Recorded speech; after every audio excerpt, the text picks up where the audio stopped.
7A.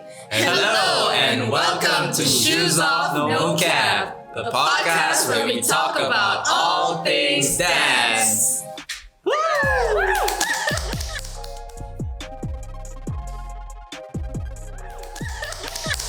Our first in-person podcast, everybody. Oh, So this is our season finale episode. Yes. So yeah, we thought we'd get together in Yeah. real life. Everyone's finally. here at Sean's studio, so please contact Sean if you need anything else.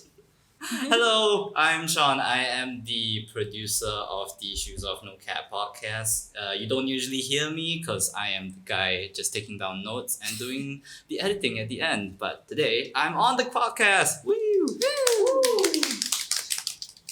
I am Izaz. I think you guys all know me by now. I've been on most episodes so far on the podcast. I do operations over here at Shoes Off No Cap. And yeah, you might see me sometimes dancing at Mustang Dance Academy. Yeah. Let's go, Diana. Right, hi, I'm Diana and I'm one of the hosts. And I also dance at Mustang Dance Academy. Hi, my name is Ellie. I am one of the co-hosts of Shoes Off No Cap, but I've been missing for the many past few episodes. So you can also see me at Mustang, but I also have been missing from there recently. But I'm looking to join again soon. Yeah, hopefully we'll meet. Wait, you teach at Dance Pals, right? Oh yes, I teach at Dance Pulse. Thursdays, 9 p.m. Yeah. This is the 22nd episode. Yes, I think- 22 episodes Uh-uh. in one season. Yeah, it's crazy that we've actually managed to get all the way to 22 Yeah. episodes. Well done, you guys. Woo! Yes, That's a lot, shots right? and Diri, let's Yeah. go. Yeah. I mean, this year was a terrible year, but I think this is one of the good things that came out of it, I guess. You know? Yeah. Yes. And I think Maybelline also said that this is one of the best things to happen in the dance scene Yeah. here. Mhm. I think we should start with our audience question. This is from William. Shout out to William. What inspired you to do this podcast and how do you balance your time? It started off with the Clubhouse session in February. Yeah, just I want to do a Clubhouse session about dance. And then I texted Izaz and Ellie asking them, hey, are you guys on? And we did bi-weekly kind of thing, chat with some other dancers as well. We managed to do three or Three. four sessions, Mm. 4 Clubhouse sessions. Yeah. We were super interested in Clubhouse as a platform when it came out. Mm. Nothing like it has ever been released before, at least to our knowledge. So we wanted to make use of the spontaneity. Is that how to pronounce it? Spontaneity. Spontaneity. Spontaneity. I don't know, guys. English is very hard. But yeah, we want to take advantage of how spontaneous it was and how easy it was to just get something up and live in an audio-based format. Mhm. And yeah, and like Diana said, we really, really wanted it to be permanent, searchable. Our guests have always been super duper knowledgeable, right? So it would be a Very much. waste if all of that just disappeared. Yeah, so we started in April, if I'm not mistaken. Yeah. And we've been rolling since then. 22 episodes on. Oh, Yeah. So, how do I balance my time? It's all time management. And I put this as one of my top priorities because it's just so fun. Almost effortless, even though it is some effort. But it's fun, talking to friends every week or so. It just gives me the motivation to just Doesn't feel carry like a on chore with to you. life. Yeah, it doesn't feel like a chore. So that's how I balance my time. Set aside maybe a few hours to listen back to Sean's edits, and then do the cover photos, and do the description, and yeah, Izaz helped with reaching out to the dancers, Yeah, to the as guests. well. And he So proofreads the teamwork. questions. But I think this question is more relevant to this guy over here. Because he does a lot of the work. So how do you Yeah. balance your time, man? Right. No, wait, just tell them what you do when you say you produce the podcast. What is it? Wow, this is kind of a loaded question because it's a lot of stuff. So okay, to start, I guess it's Okay, more recently, we've used Zoom to record our sessions. Yeah, I provide the Zoom account.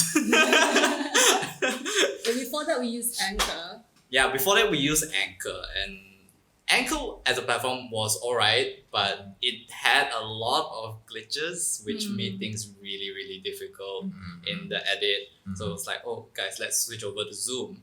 I basically record everything onto my devices, and while the whole recording is going on, I just take notes of like what happens at what point, the time codes, and once that's done, then I bring that into the edit and I do all the post-processing, and I do the initial pass of the cutting out the ums and ahs and like other unnecessary sections. That is probably the most tedious part, because our recordings tend to go up to like 3, sometimes 4 hours. The longest one I think was 4 hours. Was it John's? No, yeah, it was John, and then Shah was also almost 4 hours. Yeah. Maybelline was also almost 4 hours. Yeah, I basically have to sit through that and then cut and then play it back and then cut and then play it back and cut and play it back. And that whole process takes the length of the recording times 2 or 3. It is quite a bit of work, but it is very fulfilling because I get to really listen to so much knowledge that gets shared on this podcast, and I really, really appreciate that. Yeah. Don't you get bored listening? When I hear my own voice, why do you think I don't talk too much? I'm just the producer there taking notes, and then I'll listen back. So easily you spend about like 8 hours per episode per week or more than that. On average, yeah. But you break down the time. Yeah, I break down the time because normally after we record an episode, it's normally 2 episodes, so I split it. So even then, it's still like an hour and a half times 2 or 3. Then I need to sit through all that and then send the edit over to Diana. And our editor-in-chief will make the final call on what goes into the podcast. Yeah. And then once that's done, she sends it back to me. Yeah. And I do the finishing touches. I add the music, I add the breather bobs. Breather Bobs, and I do the final post-processing on their intros and outros and make them sound as good as they can. Do you put some layering thing on our voices? Yes. Because I sound different on the podcast. Oh, really? Really? Yeah. Remember Rahman was here? He said Yeah. I sound different on. I mean, then again, you do put on like a slight accent, a persona. Yeah, maybe it's because of that. It's like, I think it's like every time you talk on the podcast, you code switch a little bit. So with that, your tone comes to. Maybe that's why you said you sound different. Yeah, you will hear at least 5 different accents from me today. I think that's normal, yeah, especially like with you. Truth be told, I don't nearly spend as many hours as I do on a podcast as with Diana or Sean. I mostly do the research on the guest. I try to come up with the questions. Also, I have a look at their personal history or their career as well. What would be good for us to learn from these people? But usually, I don't really set aside time for the podcast. I do it whenever I'm procrastinating on something. Yeah, so let's say like at work, I hope none of my co-workers or boss are listening right now. Whenever like, you have those times when you're just like, oh, okay, you're doing work, an email comes in, and then you're distracted for a while, and then you just can't get into the flow again. And I'm like, this question would be good for the podcast. Then I open the shared folder, and then like we skim through, and then like who are the guests that's coming in, what are good questions to ask, things like that. It's productive procrastination. Yeah, you guys should try it. You don't lose any hours of your day at all. It's great. I love it. So roughly how many hours do you think you spend time? About 3 or 4 per week. 3 or 4 per week. I like to listen to a lot of podcasts. Some of my favorites are the Tim Ferriss show, if you guys know. Yeah. And Tim Ferriss has a lot of really good questions. No matter the kind of guest that he has, he could have someone come in and talk about psychotropic drugs. And then you could have someone coming in talking about like, how they can hold their breath underwater for 20 minutes. And all those varied topics, but he always has this specific set of questions that memang kena one for all those audiences. So I try to make a note of that lah. So yeah, how about Eli? Ellie, where have you been? Yeah, where you been, Ellie? I've been busy. Okay. So like in terms of balancing my time for Shoes Off No Cap, my disappearance is the result of that because I knew I was going to be busy coming up in the coming months, and I just kind of told them that I don't think I can commit as much, and they were cool with it. They're understanding, but I'm still kind of there because in case like I feel like I could do that week, so they're kind of nice to keep me in and not kick me out. Like all this while. But Ellie also contributed to the logo. Oh yeah. I got a friend to help with the yeah. logo. In the earlier days of Shoes Off No Cap, I did like kind of do what Izaz did. I researched a little bit, try to get some people on the show. But yeah, after that, I knew it was gonna be busy, so I kind of stepped back for a while because of dance projects and work. Yeah, so that's how I balance my time. So previously, I was working on this film. It's under Chandana. As you guys know, it's like the weird face painting one. It's about like transhumanism, which is not the same as trans, by the way. Transhumanism is something else. No, because someone made that mistake. Oh. Yeah. Oh, okay. Yeah. Oh, So we kind of just like played around with the concept of like humans enhancing themselves with the use of technology. Oh. Yeah. Cyberpunk. Very in a sense, very Oh. cyberpunk, Blade Runner type thing. And I choreographed some bits along with other dancers. And it was a very busy period. There were rehearsals almost every week, and then it was almost every day. And our deadline actually got pushed. What is this? Push forward? Is it forward? Yeah. Yes. Closer to us, right? Yeah, closer to So our deadline got pushed forward. So that meant we had less time to work on something. And you know how like when you do choreography, you really like, you gotta have a few months, right? Yeah. To drill and everything. But we only had like 2 months or 1 month. So it was really difficult in that time. So I had to kind of focus on that first. So that's what I was doing. And then another thing that I'm doing is a thing with Digital Art Gallery by Philomen. If you guys haven't heard of them, check them out. We are Right. Philomen. They do like audio, visual stuff. I'm terrible at explaining this, but basically, you know, like when you project digital art on Yeah. the walls and Yeah. the floor, me, Audrey, and Dalila are gonna do movement interacting with the visuals. Oh. So that's gonna be very fun. I've never done anything like that, so I'm really looking forward to that. So I've been busy like just kind of brainstorming I see. how to do this. Basically, she's the busiest one because she's the coolest one, guys. Yes. No. That's the real reason. Okay, so William, you answered your question. What happened to Ellie? Ellie is the coolest one of all of us. She has the most projects. She Yeah. gets the most Oh. jobs. Most fans. Has the Oh. most fans. I mean, Is TikTok famous. this girl, you just did a talk. No. Hello. Yeah. Got with Converse. Did Yeah, you guys Converse, see her yeah. video with Converse? Yeah, you won a Exactly. Converse video. Cool kid who? One of the Converse All Star. She was like, Ooh. man, like, she was like, Dude. Yeah. We're all pretty cool, huh? Yeah. I think we're okay. But Ellie is basically in the scene. You are like she's This is the cool actually table. in the scene. Shall we like reminisce on our 21 episodes? I love memory lane. Let's go. Let's do it. Let's go. Okay, so which episode is your favorite? Or a few episodes now? I wouldn't call it my favorite because it's a bit like saying that you have a favorite child. You know, like you love your children all equally, right? But some more equal than others, right? So, okay, like, because there are some parts of some episodes I like better than some parts of other episodes, but as a whole, I love all those episodes and I love all of the guests that agreed to come on this show. You know, really appreciate you guys so much. We really respect all of you as well for what you've done and what you are currently doing in the scene. But if I had to pick a few, I think one of the gems that really stuck out to me was from Abang Buje. You know, when Abang Buje said, you know, if you want to be a dancer, you know, just dance first. I know it's a no-brainer, you know, because I guess a lot of us just simply forget, you know, like in chasing for that end goal.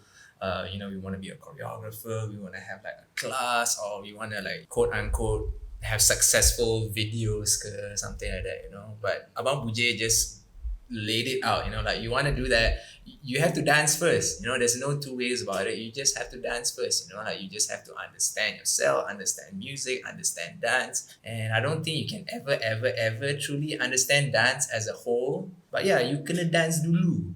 That's why he said, I quote him. Another one was from Azim, my good little bro Azim.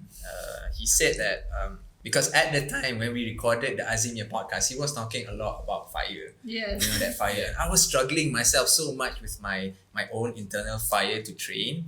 So there was this one thing that he said. I can't really remember the exact quote, but he said something along the lines of, you have to remember why you started dance and why you liked it in the first place. So you have to keep watching whoever you like.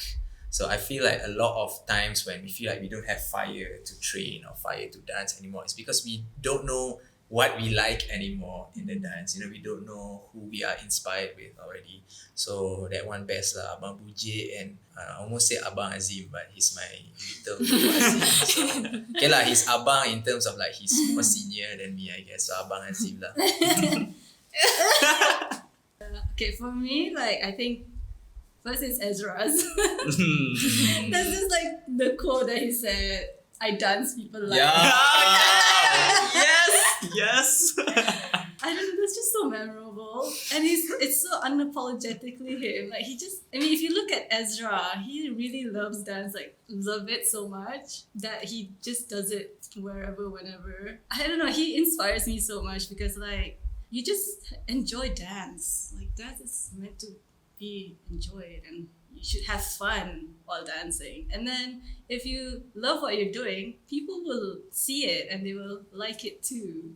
And yeah, so that's one episode. I don't know, just like talking with Ezra was just so fun. I dance people like. Lens people like. Yeah. I think the other one is with Rahman 20, the recent one. Because I love Crump, even though I don't do Crump yet. But I just love the energy of Crump. Like you should go to a Crump battle and just absorb the energy. It's so different from any other kinds of battles.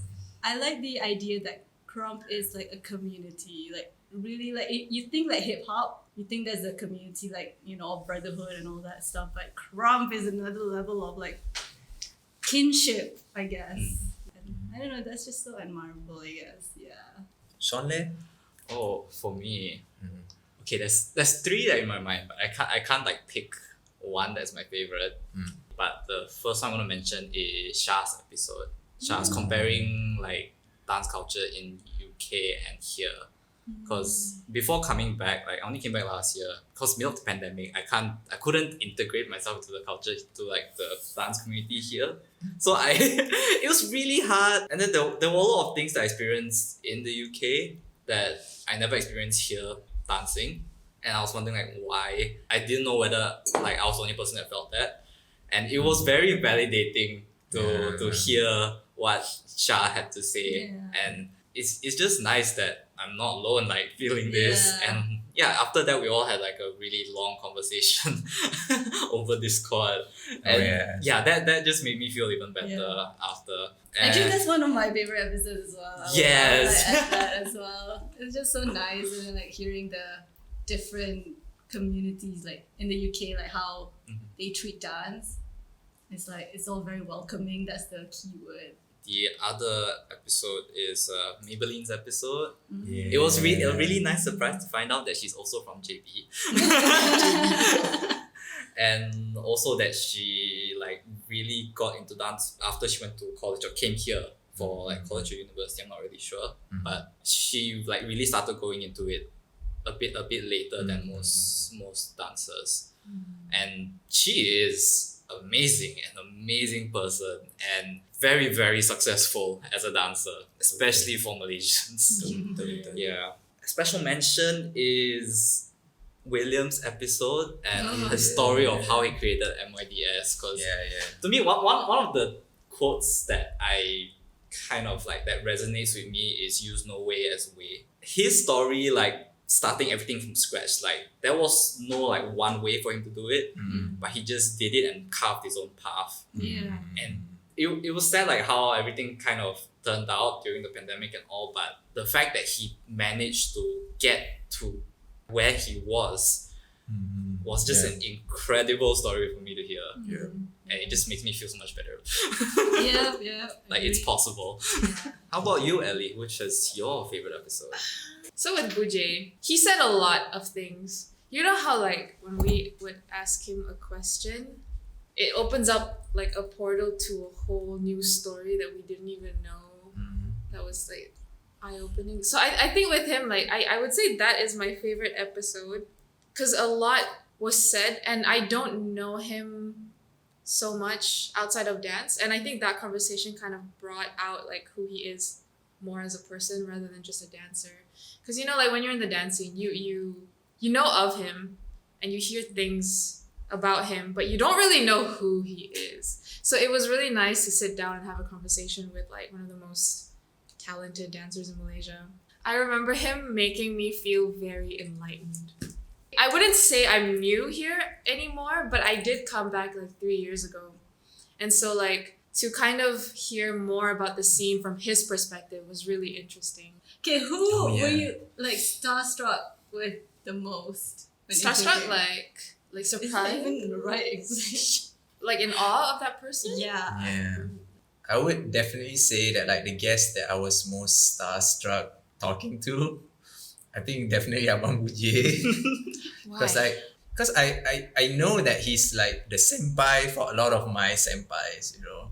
Yeah, I've been in the scene for quite a while and I've taken like a lot of classes from Faz, Faru, Kalai whenever he teaches, you know, that gang. And I just know that these people like they always value and respect Abang Bujay very highly as a senior member of our community. So getting to talk to him was like, you know, if we didn't have this Shoes Off No Cap podcast, I would have been able to like talk to him about and ask him what he feels about the local scene, or like should dancers have better pay, and like what are all of their plans to, my English is not coming out today guys, memartabatkan status dancer di Malaysia. What does that mean? Uplift the Elevate elevate the minimum dancers, wage? dancers wage? Dancers respect.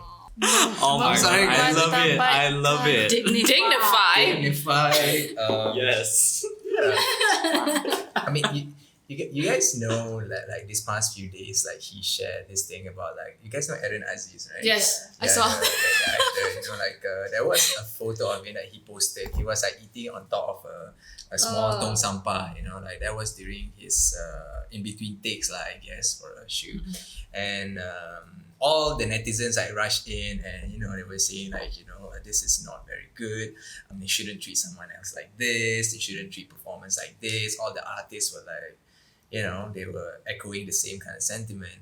And to us dancers, that's kind of the norm. We've been treated even worse sometimes when we go and do shows, and especially ladies, you know, they don't even give them privacy to change or whatever. So I really like all of Abang Bujay's points during our episode when he listed out like how Pentari was gonna be able to help out and bring light to all the dancers, all the working dancers in the country, you know. So yeah, I was a bit starstruck by him, you know, segan. Other than that, I think Maybelline as well. You know, Yeah. I've always looked up to Maybelline as some kind of a mother figure for. Have you guys watched The Matrix? You know, like there's The Matrix and then there's the Oracle. You know? There's this motherly figure that, you know, that guides people where they need to go in the Matrix. So like I felt like Maybelline was this oracle that guides all of the power punya dancers where they are today, you know. So Yeah, for me it's Maybelline. Even before we started, like, I was like, I texted you guys and chua lah. Yeah, I saw that. I don't know why. I've met Maybelline in real life before. I've talked to her, but it's just like interviewing her is a whole. I thought like it wasn't a different kind of thing. It's like more formal. I don't know. I just didn't want to mess up lah, basically. Yeah, it's just like she's, as Iza said, like she's a mother figure, and like her vibe is so nice. Like I just want to be around her. I think for the podcast series, I'm not sure if there's anyone that made me feel that way, but for Clubhouse, Ooh. there is. And it's actually the K-pop one. Oh. Yeah. No, because, okay, it's not because, like, it's not that I'm fangirling or anything, but it's more like I know of these people and I know how much, like, people love them. Yeah. So I don't want to say the wrong thing, but I'm also so excited to finally hear what they're saying. And like, yeah, I think when I spoke to them, it was the closest thing to being starstruck because I felt a bit nervous and excited. And I know like how respected they are and how much like people look up to them. You know, I didn't know who Alex was before we. Really? Yeah, before we did that, and then like, and then I followed him. Like, oh, okay, he's a big thing. Alex. Andy was there as well, but he had connection issues, right? Yeah, Oh, Kevin yeah. disconnected. It was Sujin. Sujin. Sujin. Sujin. Session. Yeah, that was a different session. Yeah, that was a different session. Sorry. How about you, Sean? For me, first name that comes to mind is Ezra. Oh yeah. Because I don't know, something about like Ezra, outside of just being a dancer, he's also a videographer and he's also worked on like really big productions. And at that point of time, I like recently came out of doing like big film production things, and I've been through that life. It's crazy. It's absolutely insane. I respect everyone who does it. And Ezra, on top of doing all that, he choreographs for the people that's in the video itself. And to me, that's absolutely crazy. And what they're doing at like Uncommon, in the Uncommon Productions, I also really like super respect what they're doing. And also the fact that like he said like, oh, there is a future for people who in production and specialize mainly in like dance related stuff. So I'm like, yes, I feel a little more validated now. I'm not somewhere where like there's no light at the end of the tunnel. There is light. So yeah, it felt really good. And the other one is actually you guys. Huh? Cause remember that like the first session you had, I remember I just saw it on Iza's stories and I was like, oh, this is cool, and I joined in. That time I haven't met anyone except Iza's, and I haven't seen Iza's in like ages, Yes. like years. Except that one time I went to your class, but outside of that, it was I haven't seen you in so long, and like I didn't know anybody inside in the scene. And when I joined that, I was like, oh, they're so nice. Oh my god. And then I finally like joined you guys on like the speakers panel. I was like, oh my god, I'm here. Screenshot. Oh my god. Yeah, That's but adorable. yeah, that was like first interaction. Aww. Like Adorable.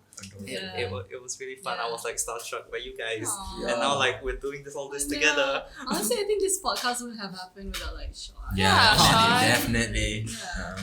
He's the real MVP. Yeah, over thanks here. for putting your foot, like putting He's- yourself yeah. out there. Yeah. Like, Yeah, I man. just want to producer. be a part of something. Sean is many things. Yeah. He's the producer. That's how He's you the get intern. opportunities, guys. Yeah. Put your foot there. Put your foot there. Put Put your foot in down. the door. Don't let them Foot in the close door. Yeah, don't let them close on it. It might hurt a bit when they close the door on your foot, but But at you least don't- they cannot close the Yeah, door. yeah, yeah. If not door, window also can. Window also can. Yeah, just like. Whoo. Yeah. What was the joke? Sawadika masuk ke pintu keluar ke tingkap. I've never heard this before, but I love it. What the- Oh, you haven't heard this I haven't before? heard this before. okay. I've not Wait, heard of it repeat that either. again. Yeah, the sawadika masuk ikut pintu keluar ke tingkap. So I don't know if I'm being like offensive to Thais right now. You got Thai blood in There you. seems to be a lot of things you're saying today that's like, am I okay to say this? But I don't know. Yeah, guys, I exude meme energy. I live off memes, so That's yeah. why we all vibe. yeah, that's why we all vibe. Alright. Okay, so next one. So what skills have you guys learned over the past few months working on the podcast that you think you would have never gotten had you not been a part of this team? Oh. So recently, I hosted my first 2 Instagram lives for my company. And I think because of this, I was able to do that. Doing this whole shoes off no cap thing from like Clubhouse into the actual podcasts, I listen to you guys and how you moderate conversations and like think on your feet. And then when there's like an awkward silence, you guys don't make it so awkward. You just kind of like either laugh about it or, I mean, that's... Or make memes about it. Make memes about it. Like if it's live, yeah, you guys don't laugh about it. But obviously like when we're pre-recording it, it's a bit different. But that's another story. So like I learned a lot from like listening to you guys. And then even trying it out by myself with people in the office or even like within our conversations in the podcast. Like there would be a few moments where I would kind of step in and try to do follow-up questions just to see if it works. I think because of this, I've gained that skill to be more confident in hosting interviews and conversations. So yeah, thank you guys for giving me that. Yeah, I think for me it's kind of the same. Like this forces me to put myself out there more and talk more and express myself. And it's a good skill to have. And especially like recently I've been invited to talks for veganism and all that. So many. So many. Famous. She's famous, guys. Like, I don't know. Yes. Yeah, like people in my office know you. My office know you. Girl, we're seeding you out KOL kits, okay? Oh my god. Yeah. Really? Yeah. She's in the list. I got Oh it. shit. Seriously, like before you came to Yeah, they know you. And I'm like, okay, we should send it to her again. And they're like, yeah. Try the hip jabby dancer or the Diana Eco? Diana the Diana. vegan. that's Oh, that's Tukar, So this the is rebrand. the rebrand. Okay. Diana Vegana. Okay. So Yeah, yeah. it rolls off the tongue. Really Yeah, nice. yeah. Yeah, and vegana is like Spanish word for Female. female vegan. Yeah. Oh. Because I've been learning Spanish. Hablar español. Hablo español. So yeah, just been gotten very comfortable with expressing myself. That's super good. For me, I think it's getting the story from people because everybody's like the main character of their own life. When I'm researching topics or researching guests, so I try to always spot that in all of our guests, and also like the art of the segue. Oh my Yeah, god, Segway King! He is the Segway King of the podcast. So I'd like to think that I'm pretty good at segueing, but it's only because I've had a lot of opportunities to try and practice it during our podcast. So guys, doing segues is very hard, guys. You have one thing, and then you want to lead to something else, you have to like get a specific thread that connects them together. Yeah. And that's I love it. I get a kick out of segues. I like it. Is that the end of the discussion? Segue, please, segue. Now it's just now. Oh god. Sean, how about you? Oh, me. I mean, because I handle most of the production side of things, it has given me like a really good opportunity to practice actually producing a podcast. Like I've worked on some podcasts before, then they already had their like system set up, so I just like need to follow what they do. But I never got the opportunity to like really be the person that prepares the stuff, and then making sure things all work until like release. And I also learned a lot about like sound production from this, because when we record on like Anchor or Zoom, it's all like recordings that come in through the internet, and yeah, it's not the best, but it is a challenge that was very much welcomed, and you guys sound great in the end. Like Thanks to you. it's like because you guys just have the voice of being like awesome people. I don't know how to like word it. I just want to say you guys are great, and it like, has made my life a lot easier as Thank the you. editor. Wait, I'm good. Do you put a layer on our voices or something?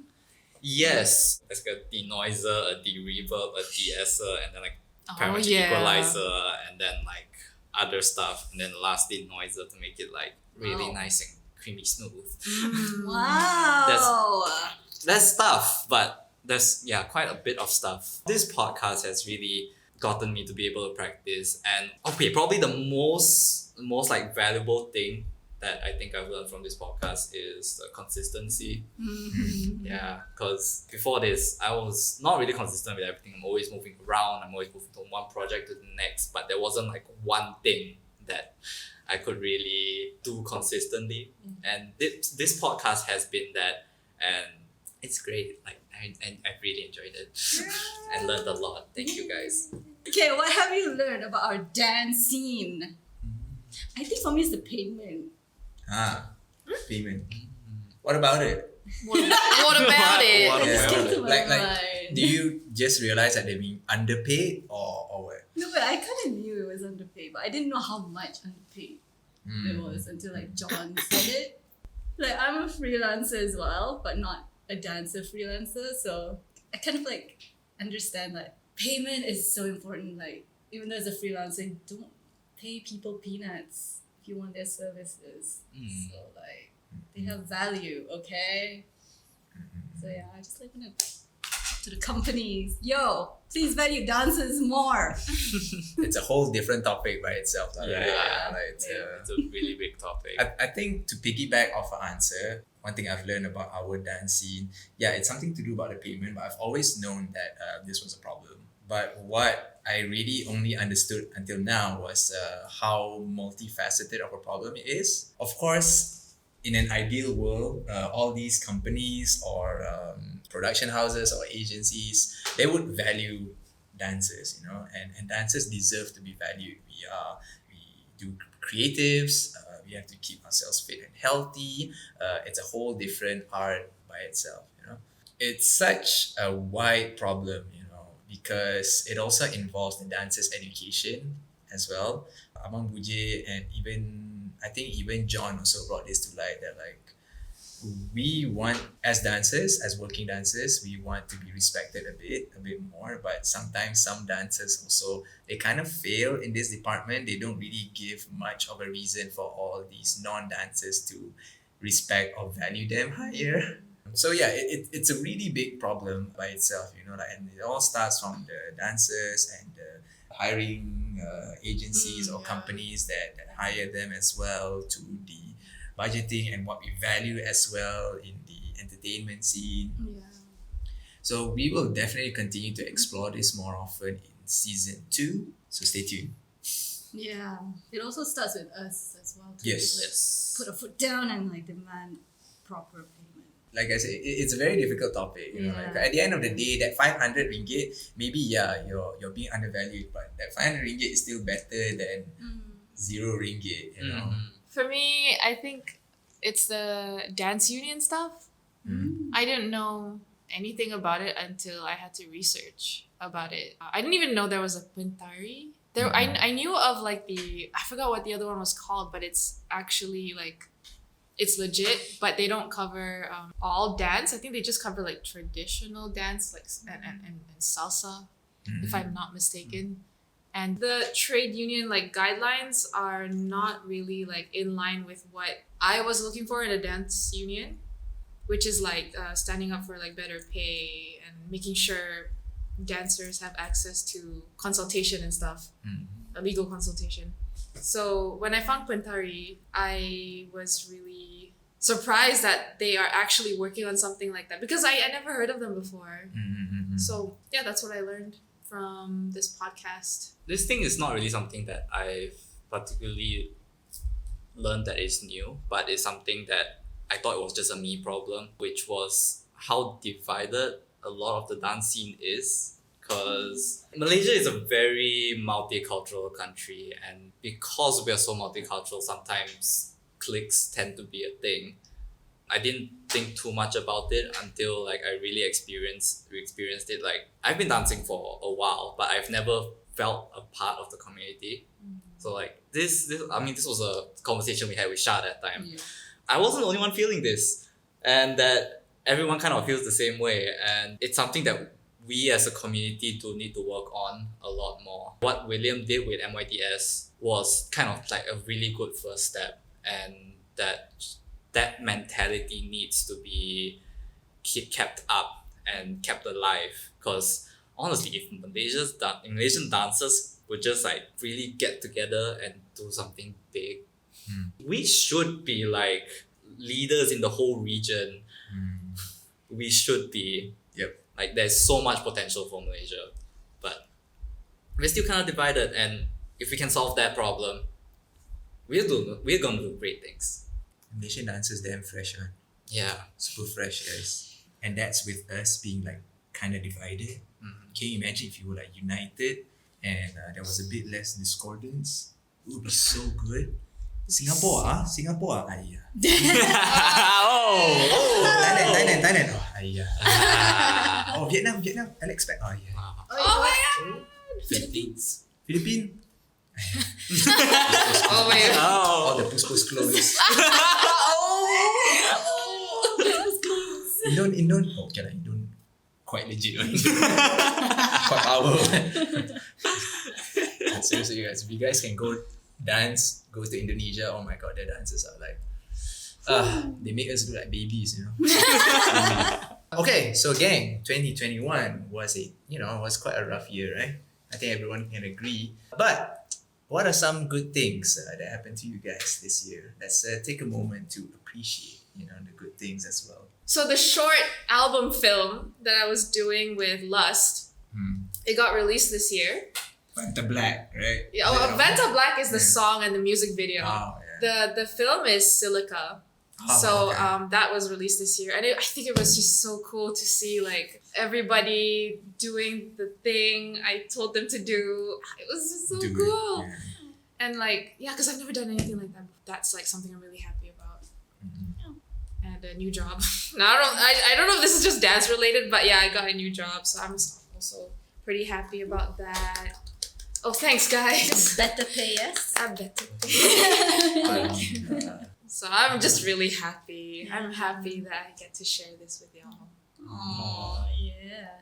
For me, I think this podcast is one of the good things that has happened to me. Yeah. And I'm just like so grateful that you guys are on board. In the first place. We love a good discussion. We Like, love how can I say no? Right. It would be crazy to say no to this. Exactly. I think 2021 is not such a it was tough. I just remembered I broke my foot. I also like twisted my ankle. So. I saw that. Yeah. How's your ankle now? It's alright, just a bit painful. So Still. that's why I'm a bit scared to go to class as well. Okay. So for me, I didn't twist my ankle, so it's fine. So my bones healed. I think it's stronger than before. Oh yeah. Good. So But you still danced, I still see you kind of like dancing despite your broken ankle foot. Yeah, I did a freaking video. Nothing's gonna stop you. It's gonna stop you. That's just like, treat it like an animation. You lock off this one joint and you can do everything else. That's exactly what you did. Looking good. Check it out. Even though that was tough, but that was one of the good things as well that came out of this year. It just kind of forced me to slow down and reevaluate things, which is great. You should try. Just slow down. I like that. Take a break. Yeah. For me, I think it was a really difficult year. Yeah, it was kind of difficult, dance wise, I had never felt so demotivated to dance. Like I hated it so much, even just the act of like getting into the car and driving to class whenever that Zira forced me to go to class with her. I hate it, and I've never felt that way about dance ever. It kind of scared me to a certain point as well, because like dance is such a huge part of my life and I've kind of built my identity around it already. And so if not for dance, then what am I? So there was all of that. But yeah, there were a lot of good things, I mean, I got engaged, to the love of my life. Yeah, and then we got engaged. I made a promise that I'd like take care of her forever and ever. And I intend to follow through with that. So and that was that, inshallah. And then we went into such a long lockdown. I felt like it was so long because like we had that in January. During that lull period between the January lockdown and the April one, I didn't even do much. I didn't go out. So that's why I felt like it was such a long lockdown. That's great. But I discovered the Ascendant dance crew. And that did wonders for me, I tell you. Not just for all the dance tips that they gave me, but Gina is an amazing teacher. I was very starstruck as well, especially for the one-on-one class. So I had a one-to-one class as well with Gina at the end of the semester, the term, and it was so hard for me to just string my sentences together. And this is like, oh my goodness, like if I am at ground floor, her skill is like top floor of this building. So but that was really, really great. Like I really re-evaluated how I saw dance, mostly by re-evaluating how I see myself, and what I wanted from the dance as well. We have this podcast as well. It's been a lifelong dream to start a podcast, and we managed to get a podcast. Yes. That's amazing, guys. So I get to talk about dance and things that affect our dance community on a semi-regular basis, and you guys get to hear it and listen to it, and all of the comments about the reception on the podcast. It's been like really, really helpful. I love it so much, and it's been cool. 2021 has been absolutely insane for me. Last year, I got ejected back to Malaysia. And for like the longest time, I'm like, what am I going to do with myself? I interned at places, worked on really big projects, but also because of that and like trying really hard to get back into life, dance really took a backseat. It already took a backseat and it took a further backseat. It's like you go second row, you go move third row, and then you move to like the back of the bus. Or now it's in the boot. Yeah. And it's like now, and then at one point it was like Moody and Buzz hanging off the back of the car. It was that. And this year I got my first like proper job. So BFM Radio 89.9. 89.9 business. He's an adult now. A great thing from this year, I guess, is something that I neglected a lot last year was sleep. I have a lot of like workaholic tendencies, that's how I like to refer to them. Yes. Before the whole pandemic, I was doing a lot of projects, final year in uni, wasn't sleeping properly. Jet lag when you came back also was really bad. Oh no. And when I was working for like film productions, the hours on those are absolutely insane. There are times I get home at like 7 a.m. Yeah. I just feel like that and most of the time. But this year, with the lockdown and with the new job that I have, sleep is amazing. It's been so long since I've had like my average, like on the health app that you can see, my average sleep for the first time has been like between 7.5 to 8 hours. Good job. I was like, oh my god, it feels so good Yes. to get sleep. And on top of that, well, this podcast, like I said, I felt really disconnected from the dance community. Even though like I've been dancing for so long, this made me feel like I was a part of something. So yes, that is one of the great things that came from 2021. Nothing much I can think of. I'm just looking forward to 2022. It's going to be exciting, a little scary because don't know what's going to happen, and some things that are going on scare me already. Yeah. But I'm excited to see how it all turns out because the scariest experiences always are the most memorable. Yeah, that's true. Yeah. That's true. I guess we kind of like talked about it a bit just now, like, but how are you all feeling about dance right now? Right now. Yeah. I'm pretty demotivated. Oh no. Oh no! Oh no. N-A-U-R-R-R. Oh no. No. Why? Yeah. What's What's happened? going on, Eddie? What's happening? You Tell guys, me it's what's not that serious. And why is everybody turning? I think like ever since this MCO, this MCO started. Was it April? Was it? Yep. Yeah, I've been dancing a lot less. That's one. And when I do dance, it's either for like a project. You know, when you dance for projects, it's different. You're not really dancing for yourself. So I think what I'm missing are like our freestyle sessions and like learning from each other and taking class. Those three things are what makes me happy to like as a dancer, and I haven't been doing that, so I feel so disgusting. Maybe disgusting is not the word. I just feel a bit like, oh man. That's why I'm really excited to try class again. I think I have more time now, so I'm gonna try hop in class.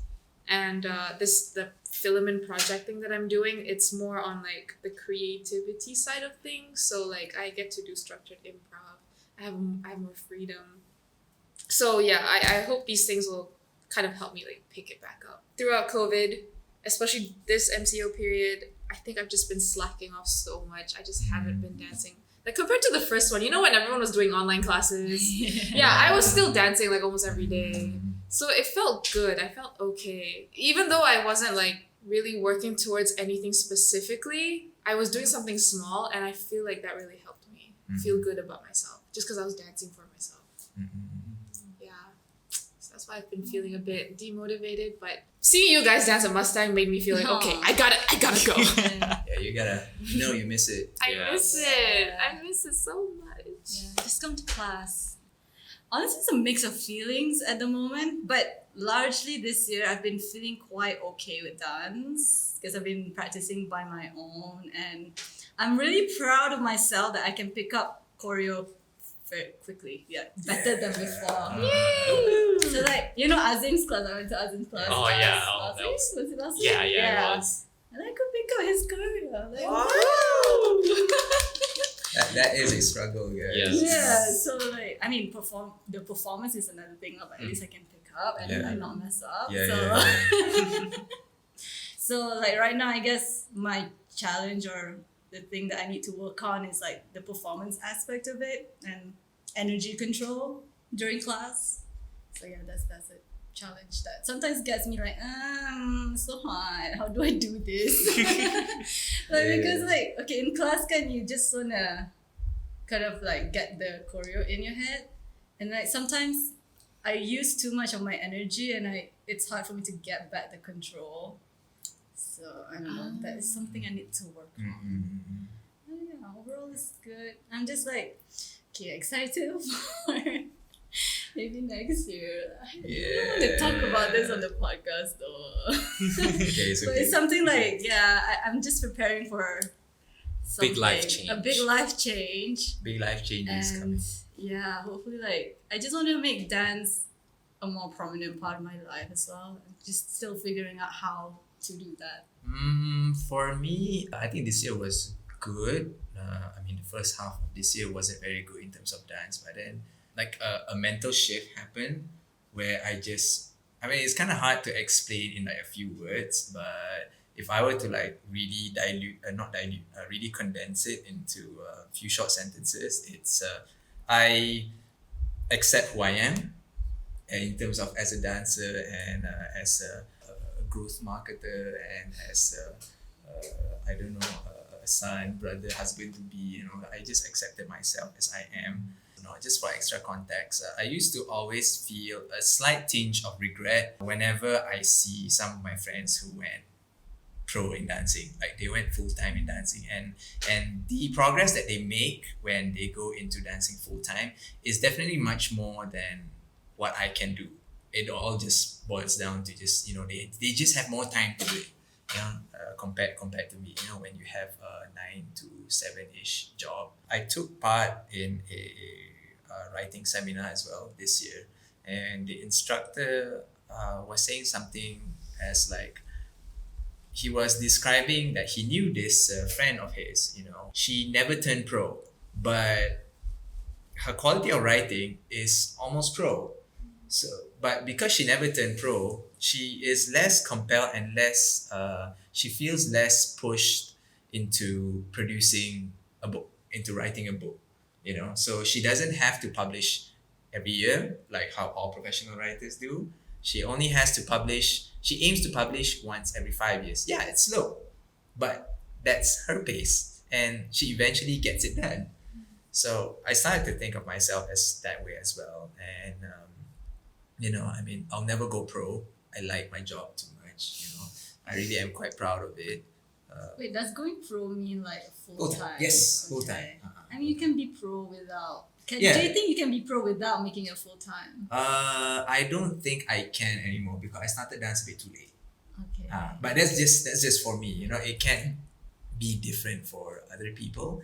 I just started dancing way too late for me to become pro without going to it full time. I'll never go pro, but I just hope to be able to dance and perform. Even though I don't get to do it very often, I hope that I'll be able to do it, and maybe even like once in a blue moon produce a good video with the help of Sean, like I just did the other day. I'm so proud of that video. Sometimes when I watch it, I'm like, oh, I wouldn't have been able to put this out even like 2 or 3 years ago. That was really, really good. So that's where I am in dance. I love it a lot. It feels like I'm dancing for the first time all over again. I'm super engaged in class right now because there's just so many things to worry about. Not worry about, to focus on. Suddenly you're not just focusing on like remembering the steps. Suddenly you're focusing on your extension, your textures. And then when you say you focus on textures, it's not just doing the textures. What makes textures really good is the difference between the textures. That difference between the difference between textures is what really sells your textures in the first place. And doing that is an exercise by itself. And then there's also your isolations as well. You need to be able to do your isolations not just when you're fresh, but when you're also tired and doing the choreo in weird ass positions as well. So that's also another thing to worry about. So I have all of these things that I want to focus in class, and as a result, even a 1 hour class makes me really, really tired. So I feel super duper engaged with it. And I'm really, really happy. Thank you so much, Gina. If you're watching. If you're watching, thank you so much, Gina. It's been a real vibe. Oh my god. I don't know whether I can. Cut.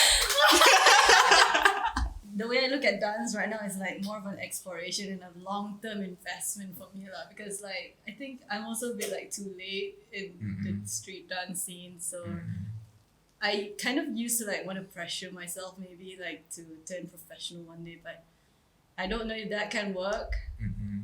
So maybe there's like other ways like making videos, and just like have a vibe with your friends. Exactly. So no pressure on dance basically, because that's the mindset that I'm trying to have right now. Just have fun. Don't get us wrong. We don't have anything against people who want to abandon their jobs in order to turn pro in dance. If that's what you really want to do, you should go for it. 110%, 120% as well. Compounded interest by 3 years or so. Because I know like to turn pro, it takes a lot of sacrifice. Like for me personally, at least. So like I think I'll do it step by step instead of just dive straight on. But we'll see where life takes me. We'll see. We shall see. We'll see. Go on. Okay, me with dance now. Yes. I mean, I would say motivation wise, it's been at a kind of all time high because it's been like pent up for so long. I haven't gone for like regular classes, I would say in years. Years, like since Taylor's days. Like I did have regular classes when I was in the UK, but those classes were like kind of a peer-to-peer thing. It wasn't like I'm learning from somebody with like an extensive amount of knowledge. Here you go. It was like I kind of know this thing. They can teach you a bit, kind of that kind of vibe. So not to say that was bad or anything, but it wasn't the same as learning from somebody that's really experienced and really professional. Well, I bought an unlimited pass to Mustang and I gave myself a challenge of in 4 weeks to attend 50 classes. I mentioned this to Izas a while back, like what I struggled with the most was consistency because everything around me kept changing and it's so hard to keep to one thing. For this month, I just focused on, I don't care about how, like whether you do it like super well or not, focus on doing it done. Because this one quote that I heard recently that has like kind of motivated me is, if something is worth doing, it's worth doing poorly. Oh really? Yeah, if like something is worth doing, it's worth doing poorly rather than not doing, is it? Yes. Oh, so okay. yeah, the whole idea is doing it a bit and doing it not as great is better than not doing it at all.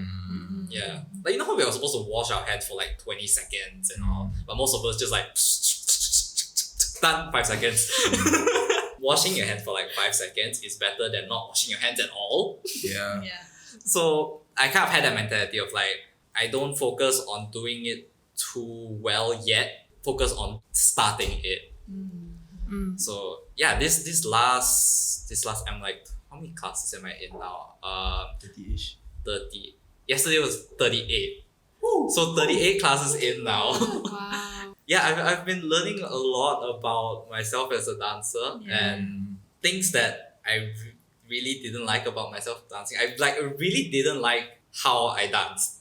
So this whole thing kind of has forced me to like ask more, why did I not like. One thing I've learned is slow down, because I have kind of this mentality is like, oh, I took my first dance class like 9 years ago now, and I feel like I'm not doing justice to somebody that is approaching 10 years dancing, and I should be better. So I'm always like, oh, I need to go all out, I need to do this, I need to do that.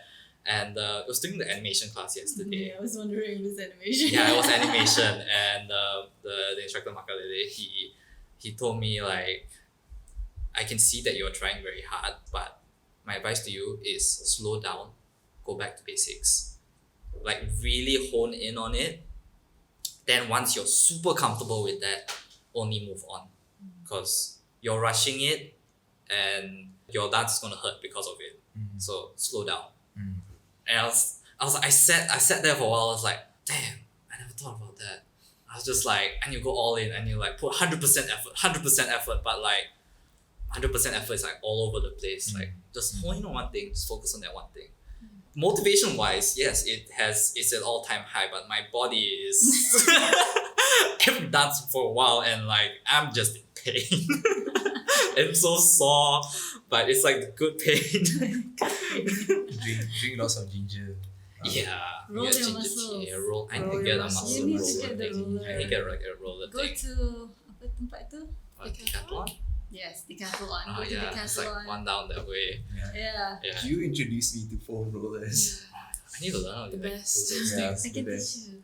I just rolled myself last night. Yeah, Maybelline mentioned it in her episode. And I was Yeah. like, I should really get on this. Yes. Yes. Yeah. Because I've had so many injuries in the past. More now. Yeah, those injuries made me realize I really need to take care of myself. Yeah, there's Yeah. two. Yeah, and then like, because I'm still Young. I want to say the word. Stay young. But like I don't want like these injuries that I have early on to affect me drastically in the future. So Yeah. I want to take care of myself. Yeah. Betul. Wait, the question now is, will you continue 50 sessions next month? Oh, I need to see my schedule for that. I am planning to still continue the unlimited pass, but I don't know whether I can manage at the capacity that I'm going at Okay. right now, Right. because 50 classes is pretty insane. Like right now it's a sprint. So Right now maybe it's a next sprint. month you transition into like the marathon lah. Yeah. Like I want this to be like long term thing. Yes. But 50 classes a month, long term is, I don't think it's sustainable. At least for me. I feel it, my brain feels it. It's tiring. Yeah, that's Yeah. true. Like I can't put in my effort into like proper classes. So yeah, there's time for sprints, there's time for jogs. It's a marathon in the end, so remember that. Right. Alright, let's go on to the next question.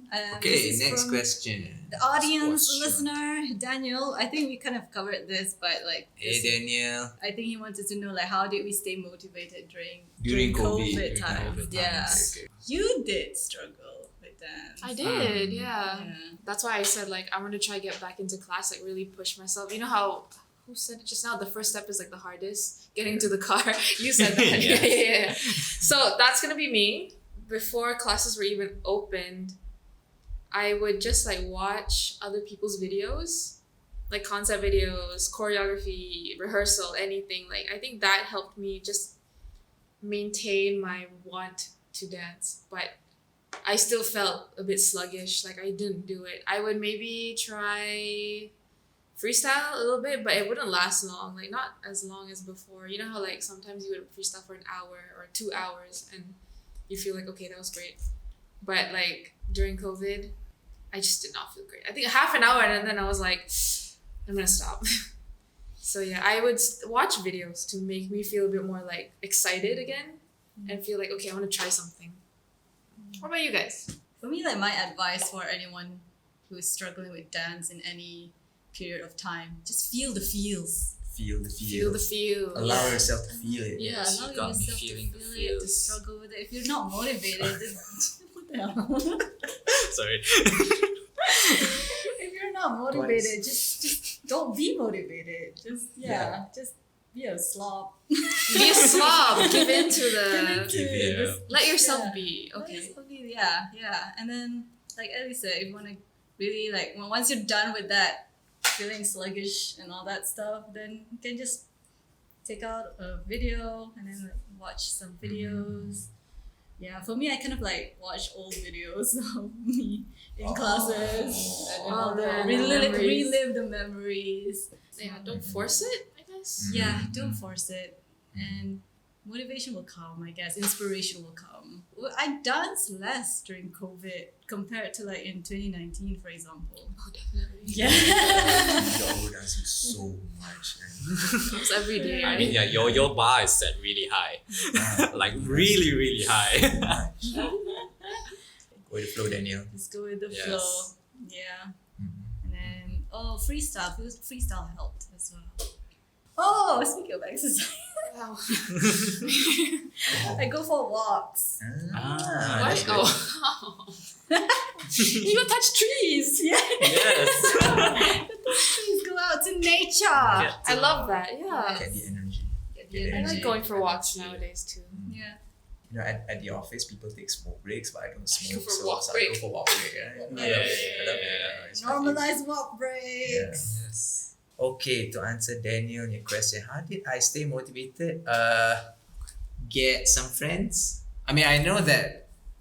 Okay, maybe this might not apply for everyone, but yeah, getting friends really helps because I think what we miss most about dancing during COVID times is that general energy. The you know, that- vibe. the The vibe that we vibe. get with our member, bila kita tengah dance. So what I suggest is just get a bunch of friends and then just pile up some money and then buy a Steezy subscription ke apa ke. So we did this with Henry.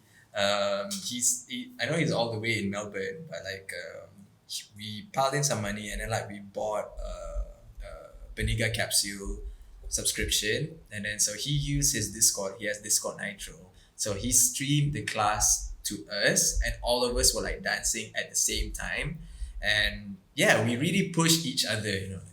That class was very hard. If I was taking it alone, I don't think I would have finished it really, because that class was really hard. So, but we kept pushing and pushing each other, and yeah, we all managed to finish the class. I know macam cincai a bit lah kan, and it's not ideal situation where you're inside the room, you're not in a big studio, but if you want to receive good vibes, you have to be able to give it. That comes first. So when you're giving all your energy to people that you see dancing in your very small webcam, and you're it can do wonders for your motivation really. So I know this advice doesn't really apply for people. It might for all people. A lot of people don't really have available friends for this. So if you don't have, you let me know. You DM me on Instagram. Slide into Lisa's DMs. Slide into my DM. Then I'll see what I can do for you guys. Because I organize meet every other weekend. Just a small session. We would put on some lesson online and then we just take it together. I'm DMing Izzaz right Just now. DM. Yeah. So just DM me, guys. No worries. Don't be scared. If I can add on to that, also getting people together. Dance came about through communities, and what you can do, especially if your body doesn't want to do the thing, if you can't exercise your body, exercise your mind. At least for me, it was this podcast, which I was super demotivated, and getting people together to just talk about dance, it can reignite that spark. And also you learn so much more, and your feelings also get validated. It propels you to want to do more and more and more. For me, it amounted to me taking 50 classes in a month. But yeah, get some friends together, just start talking to each other, start sharing. Because if you can't have the dance, you should at least have the mama session. Next question. What is a failure that has set us up for success? Can I start first? Yes. Oh, I think this one was when we had issues with Anchor. There was that one recording session. It just wouldn't stop recording. So Oh my gosh, we that were was so so scared stressful. that we were gonna lose all the everything that we recorded, the 2.5 hours of recording. So with like a very nervous soul, I just like closed the app. And that was like the scariest 2 minutes of my life. And then until he managed to like text all of us saying that, oh, okay guys, I see the recording. Oh my god. From then on, we never used Anchor ever again. I mean, Anchor to record lah. I mean, we still publish through Anchor. Right? Yeah. That was really scary. And, That was and it's a better process, right? Recording through Zoom. Yes, it's a lot better. Mm-hmm. You record what you want to record. You don't have to like record the entire session from like John kena berak ke to like at the end when we all just like chill lepak a bit, talking a lot of random stuff. Yeah. It So that failure kind of like made us realize that we need to switch. We need to switch, or at least like a more robust platform for our recording. We also tried like recording our voices separately using our phones, right? Yeah. Oh yeah. We sent to Sean, and then we realized that Too much work. there was a point of diminishing returns, right? Yeah, yes, the audio did sound better, but the amount of extra work, because before that it was all on one track. Yeah. I had to work with 3. And then for you two, yours was separate from everyone else's, but the guest was part of the main one and he didn't have like a separate recording. Like go through the entire thing and separate when the guest is talking and when you guys are talking.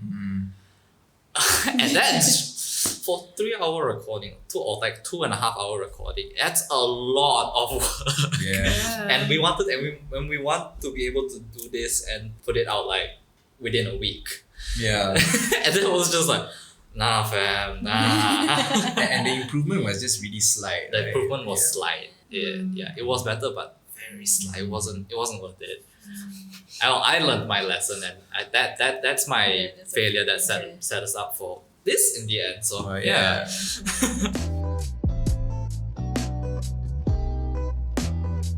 All right, on to 2022. Okay, gang, let's tell the audience a bit about our 2022 plans. We ended 2021 with a banger, and then so we are going to go into 2022 with a bigger bang. Bigger bang. A bigger bang. Yeah. So, okay, I'll go first. You go first. Okay, so the first thing is that we will be back with season 2.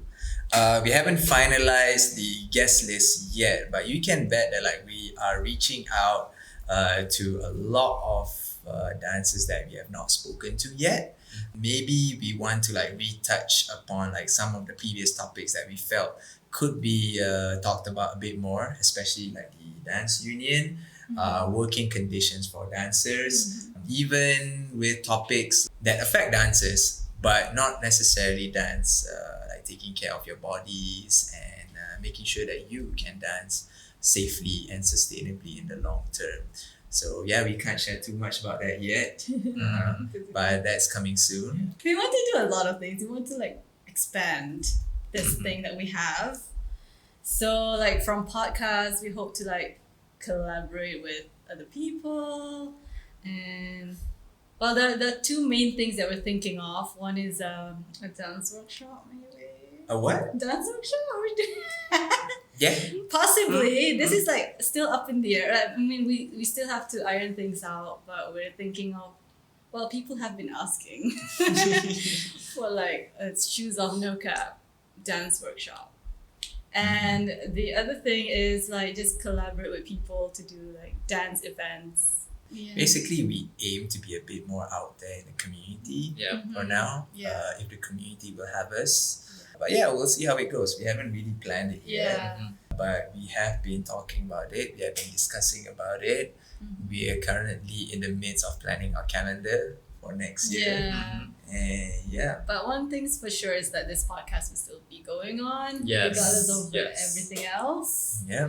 Yeah, and to like answer Azwi's and William's questions, like we will do a video podcast or more of this. Yeah, will we? Once in a while, because a lot goes into producing Yeah. this. Yeah. You might not be able to see from the video itself, but from this board, you see all these wires. They go into a lot of stuff. Yeah, and it's hard to get access to this stuff, but I do plan on making it as accessible as it to everyone for us to be able to do video podcasts when and whenever possible. Yeah. Yeah. I think once we have the Whenever. capacity Yeah. and the thing is like not all of us will always be at the same place at the same time. Mm-hmm. And like, okay, I'm probably gonna leave. Probably. Probably. Hey, Diana, you want to make the announcement now? You want to make it official? Let's make it official. Okay lah, guys. This will be out on like first week of December. Okay. Yeah. So I'll be leaving Malaysia in January. Not gonna say where I'm going, but follow me on Instagram to know more. Okay. I won't be here physically, but I mean because we've been doing this remotely anyway, so I Yeah. don't see why it's not possible to Yeah. continue with this. So I'll still be here. For sure. If I'm not available to host an episode, I have these two to like back me up. So that's why I think like video podcasts to like be a regular thing is not. You can have your disembodied head. Yeah, I mean we can do a Zoom call Yeah, and video like podcast. I can get like a really big teddy bear and then like tape Or it can be like like iPad a to the head. Zoom thing, like Diana and then like us two in the same place. Yeah, we Yeah. can do like a Zoom thing and post it on YouTube. But I kind of like just audio. I don't know why. I like. It's good to have both. Like if we have the Yeah. option, because It's- the audio still yeah. goes up. Yeah, true. I think like for me, I think better without like distractions. So that's why a Yeah, video guys. podcast is probably like a once in a while thing, Yeah, like, yeah. to celebrate something Special special. yeah. Yeah. But at the same time, it's nice if we have like guests on and then like it's more formal in a way, or I don't know, more welcoming to make it a video or at least a Zoom call. Yeah, more face-to-face interaction. We're also less productive when we're in person because we mess around so much. We're too comfortable with each other. Too comfortable. Okay, Keen asks, will we do a shoes off no cap dance workshop? Yes or no? Inshallah. Stay tuned to find out. Inshallah. Inshallah. In Shakot. Yes, inshallah. I think that's all the questions, like the main questions. The main questions. Shall we get to the lightning round? Okay, guys. It is time for the host to kena the lightning round. First one. Okay, Teaching or performing? Teacher. perform. Perform. Teaching. Why don't you guys like Okay, why? Okay, wait. I like performing. I think it's because I just kind of enjoy imparting knowledge, but it doesn't mean I'm a good teacher, okay? Yeah. But like, You like those vibes more, right? I like those vibes more. Yeah. No, like performing is fun, but I freaked out, so I said teaching. Oh, really? But I think teaching is like just naturally I like teaching. You know that like fear in the pit of your stomach before you go out on the stage for your performance, like I love that feeling for some reason. I don't know, that's my narcotics or that's my dopamine rush, that's my I don't know, my weed or whatever. Yeah. Like Wow. I get really addicted to it. That's why I dance so much, like after uni or in uni, I just love that feeling in the pit of your stomach, like you just like backstage and then like people call out your name already, you're just standing by to go out and then you just like, and then I live for those moments. Sean, did you say teaching or performing? I said teaching. Yeah. Why teaching? For me, I think it's because I taught more than I performed. Yeah. I do love performing. I do love the attention. I like the thrill. Like there's the thrill of that. Yeah. But I said teaching because for me, community is like the most important thing, and teaching is what allows it to be sustainable. It's what builds communities. What kind of makes dance. Yeah. like the whole teaching and imparting knowledge and building community. And like my most memorable moments in dance aren't in performing but in teaching. Yeah, for me it's the opposite because like I just performed more than I thought. So, but I think this will change when if I get the chance to teach. When? So yeah, but I mean teaching was nice. I get that feeling, but I think I still like performing because I haven't like puaskan hati in performing yet. Yeah. I mean, to be fair, it's also same. I haven't been on stage in I ages. do love a performance. Yes. Freestyle or choreography? Freestyle. Lajunya dia. Choreo. Freestyle. 5, 4, 3, 2. Choreo.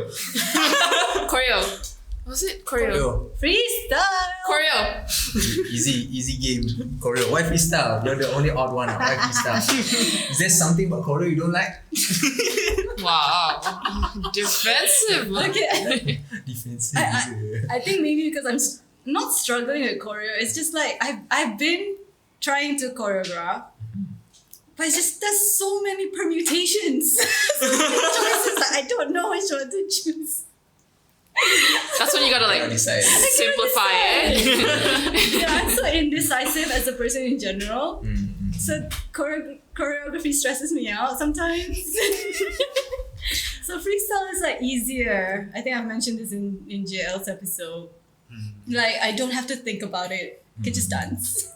That's it. Just go flow. Just Go flow. with the flow. Just flow. Just layan je. Layan je. Layan je bro. Layan je bro. Lagu tu suka.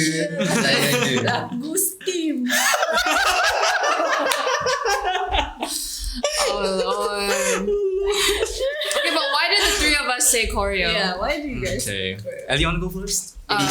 Okay, so for me, I think it's because choreo is kind of why I started dancing. Like I like the picture that people or groups portray in a piece. I really want to play with that. So if it were the two, I would rather choose to work on creating the picture rather than like freestyling. I love freestyling, but yeah, if I could choose one, choreography. How about you guys? How about you first? Okay. I've done choreo a lot more than I've done freestyle. Like freestyle, I think it's only something that I got into when I was in UK because one of my friends there, he got me to session with him. Because prior to that, I'm like, I only do choreo because I'm not comfortable freestyling. But then like he got me to like just feel music, close your eyes, turn down the lights, and feel. And that's also really, really cool and I really enjoy it. But as much as I flow, I think I still have a long way to go when it comes to freestyling. But with choreo, the thing I like more about it is the whole thought process. Like when you have a choreo, it's not something that you just like anyhow just put together. It's something that like you've really put your time and effort to think like, does this move work? Do I portray the music the way I want it to? And then you just like keep refining and refining and refining. It's that consistent refinement that I enjoy the most about choreography. That's it. Cool. Cool. What about you, Izaz? Choreo, very easy answer for me. Straightforward? Straightforward. Yeah, like you, There's a path? I got into dancing because of choreo. I just like choreo, and not necessarily dance choreo. I'm a big fan of martial arts movies because I like the choreo. Yes. There's just so many ways of like getting to the finishing line, and then like choreo just allows you to like present it in like many different ways, So yeah, that's why I really like choreo. I like the entire process of like, oh, this is a song. I really like it. I want to do something with it. I don't know how it's gonna look like in the end, but we're gonna get there. And I like gonna get not. there. Yeah, I like not knowing how we're gonna get there. But we're gonna get there. So yeah, that's why choreo easy game for me. Okay. Easy. Yeah. Someone you want to do a choreo collab with? What? Five. Just, local only. 4. Local only. John Lu. No. Betty dah habis ke? Oh no. Okay. John Lu? Yeah. Oh, interesting. One day. Where the- I feel like I'm not up to par yet, but like in the future, yes, John. Okay. Who on earth is up to par with John Woo? You go. Oh, me. Who I want to collab with? I want to collab with, off the top of my mind, I think I want to collab with Azim. I've never done anything. I know. Sick. Azim. John also, because we have like such similar meme energy. Like me and John. But I really do want to collab with Azim just because he moves so differently from me. I mean, is there even a way to match up to Azim punya movement? I don't know. You tell me. She's the one who collab with Azim. Yeah. Before he So he starts. can do tucking, so like. Oh, yeah, kan? He started, So Started incorporating more collab times. with Azim or any of the other Zeppo boys lah. Oh yeah. Because I feel like I don't dance with them enough. How about you? Who would you wish to You. choreo collab with? Dalila, I haven't collabed with her. You guys have only done that TikTok. Yeah, just a TikTok. Aww. It will be thematically similar. Yeah. Why hasn't it happened yet? Itulah. Okay. You have to make it Talk about happen. it. To make We'll it talk happen. about it. Maybe in December kot. Yeah. I don't know, we'll see. Yeah. Otherwise, like you guys, I haven't done I don't think I've anything. really- I've only collabed with Azim. Yeah, dude. You just skipped all of us. You just went Straight to the top. You went straight to the top. Excuse me. Bye. It's okay. We're happy for you. Yeah, happy we're for happy you. for you. Don't worry. Don't take it the wrong way. Yeah, don't take it the wrong way. okay. Alright, how about you? Oh shit. I think it would be like either Andrew or Hilmi. Yeah. 'Cause I've never. See, Hilmi's your favorite Zeppo, and we know who's Ellie's favorite Zeppo is. It's just because I think the way Hilmi moves is very, very cool. Not cool, like good. So like I think it'd be interesting to see what his choreography process is like. So I want to collab with him. I've already done with Nick. Yeah. And I kind of know how Azim moves. So yeah. Andrew's just more like I've never really Out of sat this down with world. him and Yeah. did something. So that'd be cool. You have to tahan his jokes. I know. Be like him and Arif are more or less the same. So I'm like. Yeah. Okay. Dumb energy. Okay, quick one. Who would you battle with? Freestyle battle. But if you had to choose one opponent, Oh, if I had to choose one opponent. yeah. If I had to choose one opponent, I think takut lah. But I want that. I want because I haven't been to a proper like freestyle battle before. Yeah. Or like any kind of battle. I haven't been to a battle before. I'm just gonna say Piot. Okay, let's go. So That's my answer! Oh, you guys have the same answer? Yeah. yeah, I'm just gonna say Piot and set my standards really high. So when I crash and burn really high up. Yeah. I was just thinking the same thing. So if you want to get smoked, might as well get really, really smoked. Yeah. By the best. I want to get smoked by the best. Like it's like Sorry. nuclear strike, man. It's like nuclear strike. Like you slowly smoke your whatever food for like extended period of time. I want that kind of smoke, like the really really good kind. Yeah. Okay. Wait, you said Peon also. Yeah, I want to pay out as well. But like I think it won't happen in like until 5 years time good. Oh, I mean, Oh. it's okay. I don't know, like yeah. But I think like once I get to that stage, like maybe battle, you have to go through like top whatever 8, 6, 4. I think when I get to that payout level, it's like okay, then I know that I'm really good at freestyle. I want to get to that. I told you already, Peon, during your recording session, I said that when she sees you in the ring, the arena ring or whatever, she's not gonna be scared of you. Yes. No, you have to be scared. I'm coming for you. Oh, She's not scared. Wait, another one, JL Oh, Oh, yeah. That'd be He's so massive fun. fool. Mm. He said, Oh, you when want to you're battle not. with anyone. Yeah, I do. I want better with John Woo. oh, Oh, the year. battle of the then, year. then both of us can like. Mesti battles.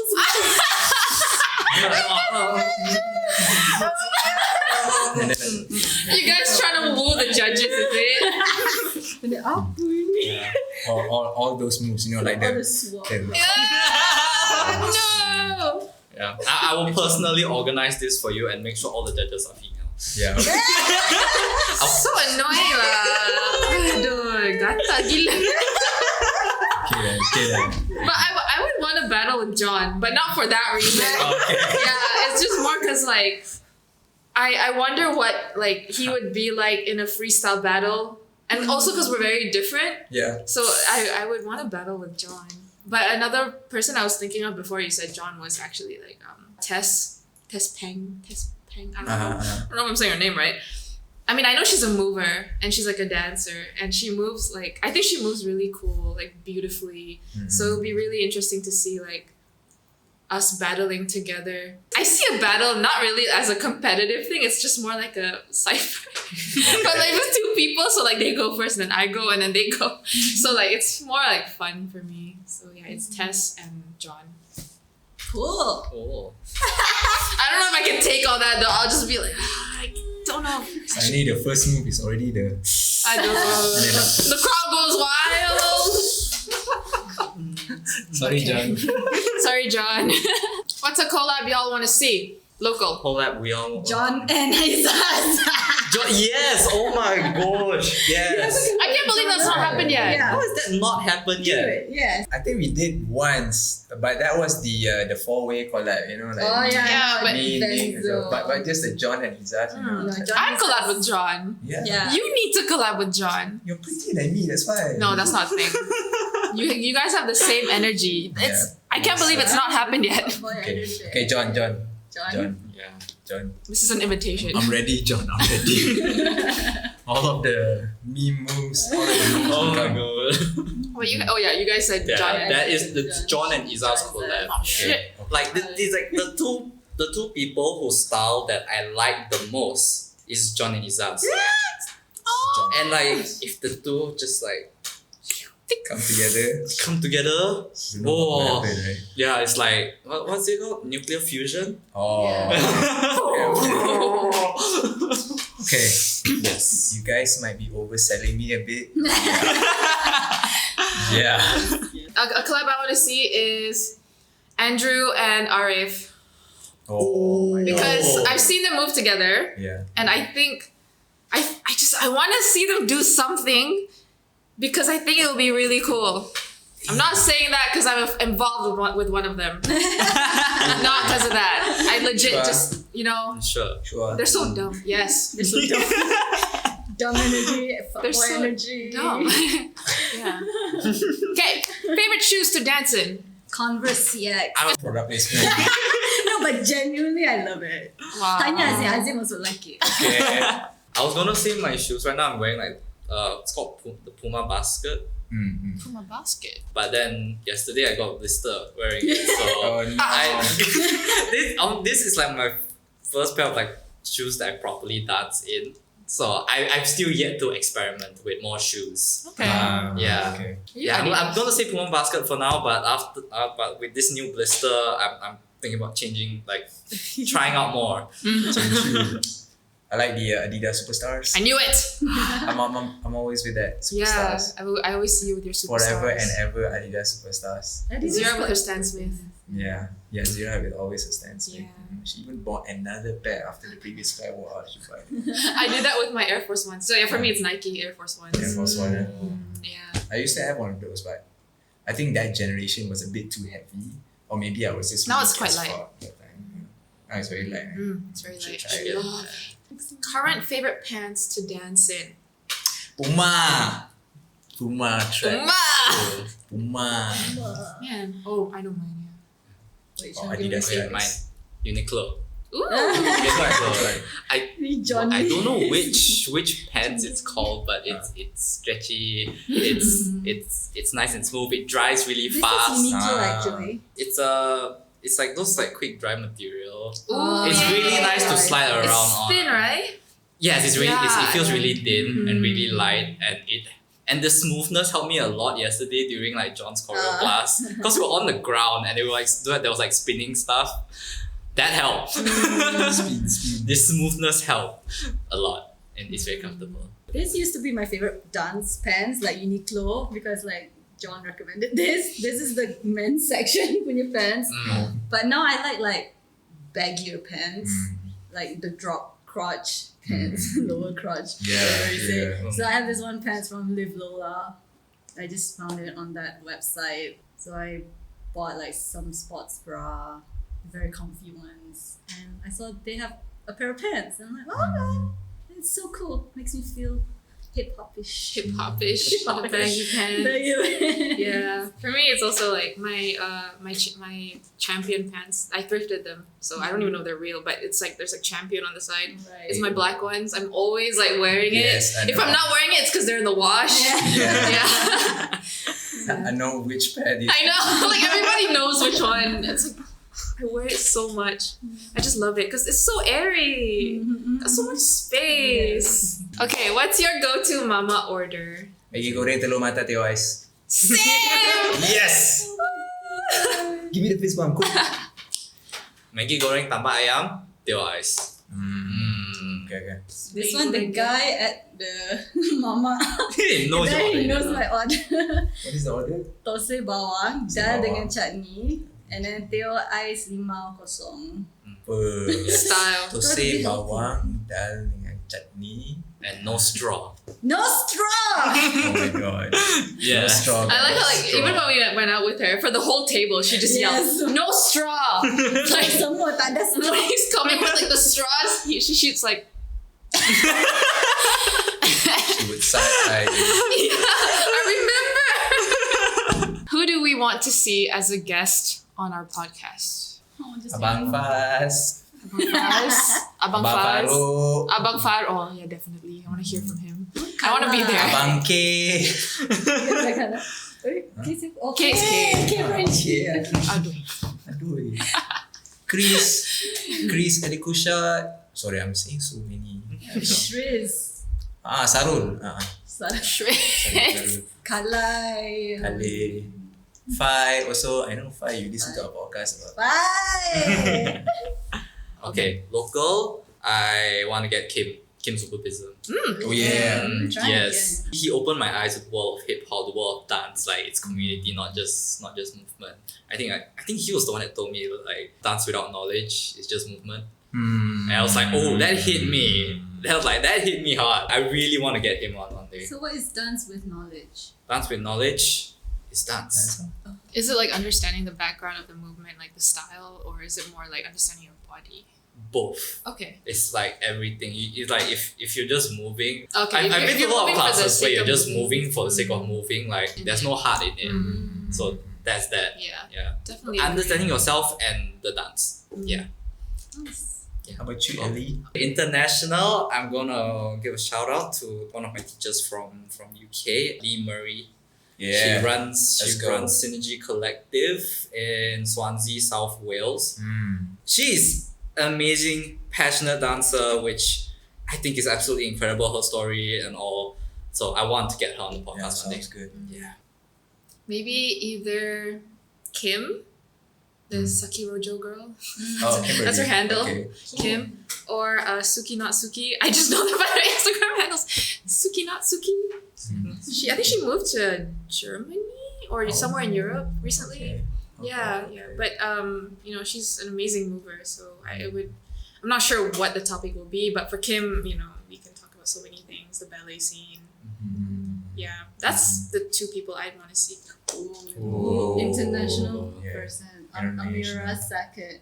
Oh. She is the Fu. Oh, yeah, Oh. another hijabi dancer. Oh, yes. nice. Representation. Luke also. Yeah. Luke, oh my gosh, yes. Walker. Luke, Brown Walker. get on the podcast. If you're listening to this, get on it. Which camera? All I don't want angles. control. All of this. angles. Dylan Chiu, Uncommon. Oh yes. Oh yeah, Marvin. Marvin. Yeah. Marvin. That is on the list. You are on the list, Marvin. Yeah, you're on the list, Marvin. Clear your schedule because we are coming for your ass. Okay, sorry. I don't know. I just turned into like ghetto as well. If you had a billboard of yourself, Yeah. what quote would be on it? What the first thing that comes to mind? And that's be like. That's the second thing. I just second this. Feel the feels. Feel the Feel the feel. feels. I think for me, it's when in doubt, go WTF, and then like in smalls with the flow. Oh. It's just like me like cheer for me. yeah. Like, I mean, if it's like a moving one, doing this again and again. Yeah. I thought you were gonna say when in doubt, took it out. That's a good one too. But I'm not a public. I'm a bedroom twerker. So if I were, out there with my twerking, I think that would be amazing. Or I could go with that. Thanks, Sean. I'll take that. Yeah, sure. My quote is learn broadly, take what's useful, discard what is not, and add what's uniquely your own. Okay, it's not my It's quote. like a math equation. But I like it. yes, that it's a Bruce Lee thing, but like his teachings, his philosophies be water, my friend. Be water. For me, I think the quote would be like, a lot of times most of us mistake that we are not talented for this or we're just not good at it. But in actual fact, we just haven't tried it enough. Yeah. Yeah. Just try it. Try. Just try it. Just try it. Yeah. Just try Just it. try it. You telling me that came at a really good time. Because Yeah. like when I got back to dance, Mm. I struggled so much, and I was like seeing the people around me, and a lot of them are like so much younger, Yeah. and they're like catching the choreo, they're killing the choreo, and I'm there just like trying so freaking hard just to remember Remember the choreo, let alone perform it. Yeah. And it was like it would have been a lot more demotivating if I didn't have they didn't have that in my mind. So yes, Just try it. Try some more. Cuba try. Cuba try. try. Okay. All right. Yeah, I guess that's pretty much it. We'll be taking a break until Chinese New Year 2022. 2022. In the meantime, we'll be like planning out what we're gonna do. Oh yes, we will be looking to expand the team. We have a website that we're looking to build. We Yeah. have a social media page that we're looking to start. So we'll be looking at filling in some positions. Wow. Filling in Yeah. some We'll be looking into positions. filling in some positions. If you guys are interested, we'll put up the actual post about this really, really soon. But if you just want to have a head start or whatever, you can just contact either one of us. We'll be looking at, I don't want to say hire because you guys will be doing this for free. So if you guys want to join the team, we're a team of like extremely passionate self-starting workers. We just love dance a lot. We will be looking for someone to help Sean with editing. We are also looking for someone who can look after the social media page. We'll be looking for a social media manager or content calendar creator, and also someone who is willing to create social media graphics as well. So so that's like about 3 openings on the team. We're not really very particular on how long you guys have been dancing or not, as long as you guys are very passionate about dance. Absolutely love to. You love to do it for the community, because I must say it upright, there's no payment in this. Yeah. Like, we're doing it as a passion project, and like our hope is to have this become like a platform for people to unite and get together. Yeah, as long as you can like commit some of your time, and you have the skills for it. Yeah, just let us know. Yeah. Producer, anything you want to say? Keep supporting the podcast, Yes, please. please. Yes, very much. We all work very hard on it. Keep sharing our podcast episodes. It really helps to get the word out there. We like all of your comments as well. So if there's anything that you want to hear more about, or anything you want to discuss with us about, anything you disagree with us as well, just let us know. We can't guarantee that everything that we say here also is correct. Yeah. That's the one thing. Yeah. We really try our very best to get a devil's advocate for every single point that guests reach out to us for.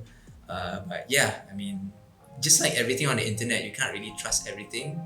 So that's all that I want to say, but we really work very hard at verifying all sources of information. Thank you for supporting us. Thank you. That was a good season. 22 episodes. We'll see you next season. Woo! Yay!